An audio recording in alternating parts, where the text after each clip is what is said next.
So, Andy, tell me, you wanted to talk about the Titanic, and that topic always fascinates me in spite of the movie, because there have been better movies made, and it's a fascinating story. It is. It's a brilliant. It's brilliant. If I could turn back, if I had a time machine, I would definitely go back to that day where the Titanic was launched. Mm-hmm. And basically see it sort of being launched, ship, sailing away. And if I had the time machine, actually go on board the Titanic and say, look, I'm from the future. This is what's going to happen. That reminds me of another bad movie.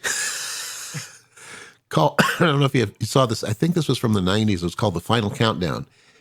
And the aircraft carrier, the USS Enterprise, gets caught in some kind of time warp thing and gets transported back to 1941 just before the Japanese are about to attack Pearl Harbor. And the firepower on that aircraft carrier could have wiped out the entire Japanese fleet that was on its way. And of course, these guys knew because they had the benefit of hindsight.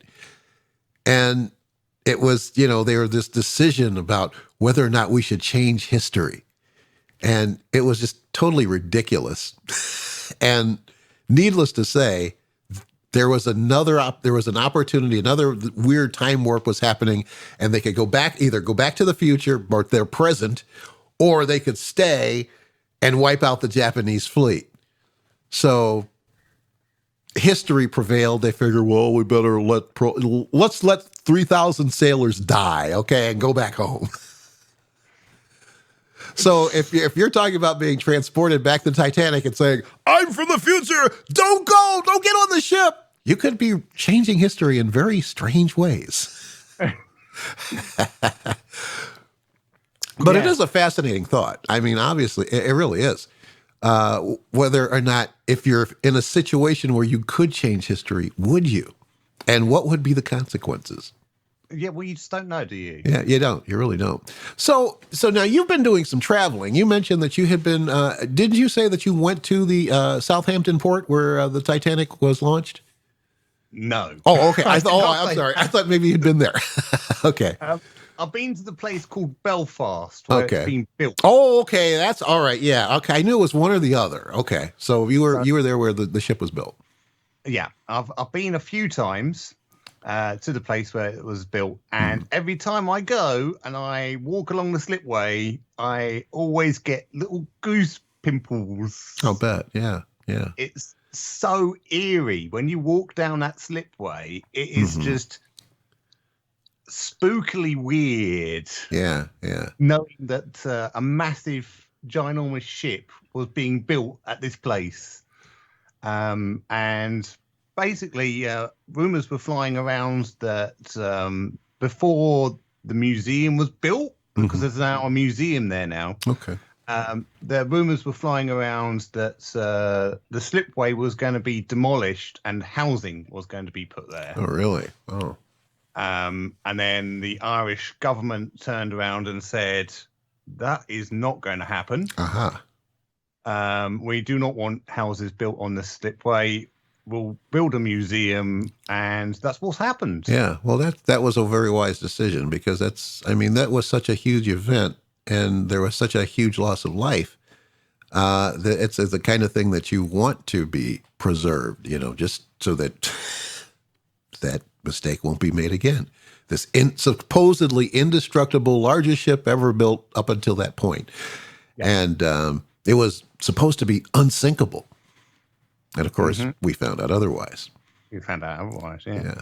Yeah. So I'm gonna start off with showing you a few pictures of around sort of Belfast and around what it basically remains still of what's there. Oh, okay, that'd be cool. I'd love to see that. Okay, so some of these might be a little bit pixely, so I apologize now. We're going to start off at what is known as the pumping house. Okay, let me bring you full screen so that everyone can see your stuff. There you go. This is what is known as the pumping house. This is where Titanic was literally sort of shipped to make sure that it was watertight before it actually went out to sea. So here we go.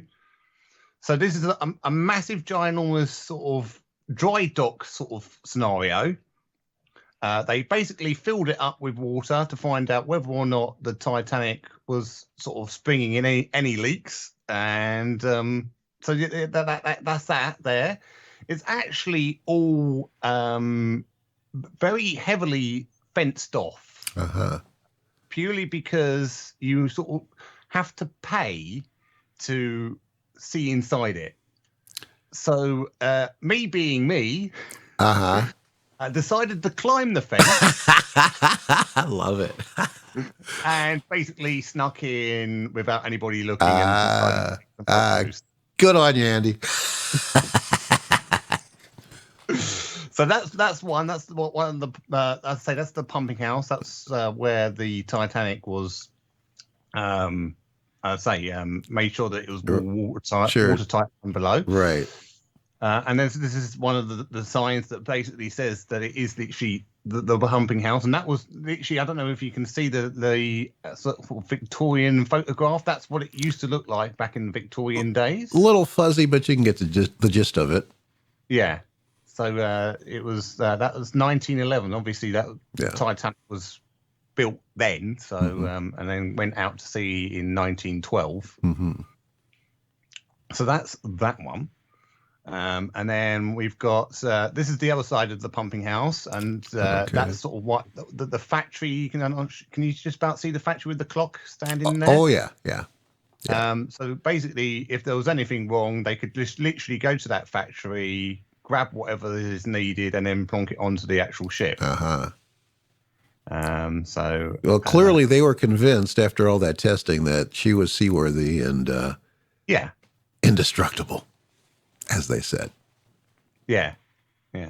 Let's be honest. Any ship that hits a giant iceberg is going to sink. I think it's going to lose that battle. Even the most amazing thing they built today would probably lose that battle. We'll talk about that subject.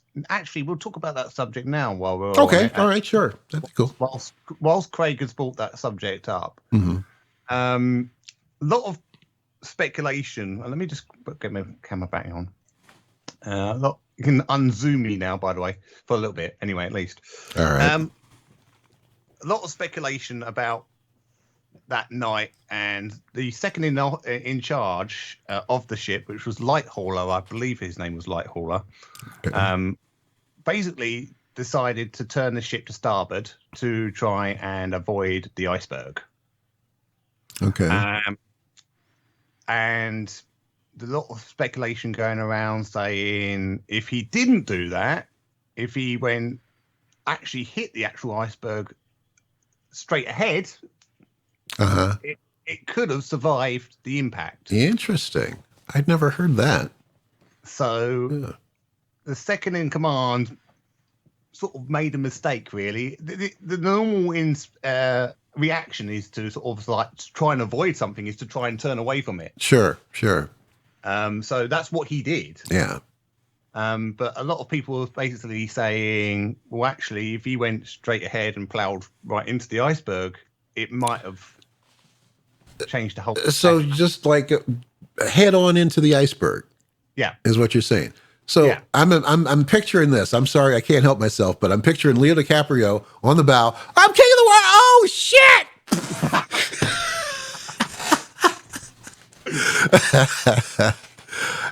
Very, very interesting.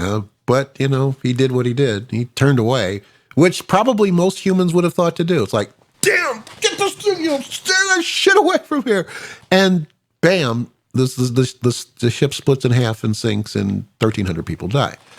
Yeah. So, but now have they done any testing to see if that theory holds water?